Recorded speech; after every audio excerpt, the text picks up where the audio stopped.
Pinakaparte na masakit yung naglalaban ka na ikaw lang mag-isa. Tipong may mga problema ka, mga struggle na dala-dala, pero wala sila. Kala mo yung tunay silang nandyan para sa'yo, pero walang wala talaga.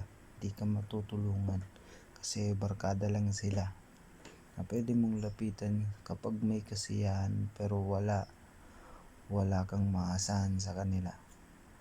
Kasi mas okay na yung mag-isa at maging payapa kung kakayanin mong mag-isa. Kasi mas dun ka tatatag at di ka aasa sa iba. Mas okay na yung di mo sila nabibisita kasi di ka naman nila tinatanong na ayos ka, kung okay ka na ba. Pero wala eh.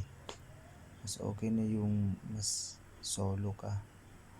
Sabi nga nila, I'm solo, I'm not scared. Kasi kaya mong mag-isa, patuloy mo yan. Ito ako ngayon, nakakulong sa madilim na mundo. Pero okay lang yun.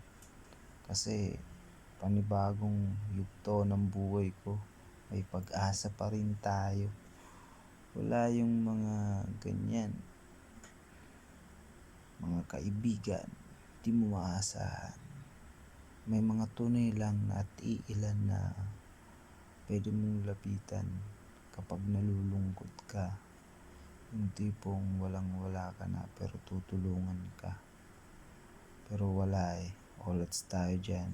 Kaya huwag na natin tayo umasa. Bye.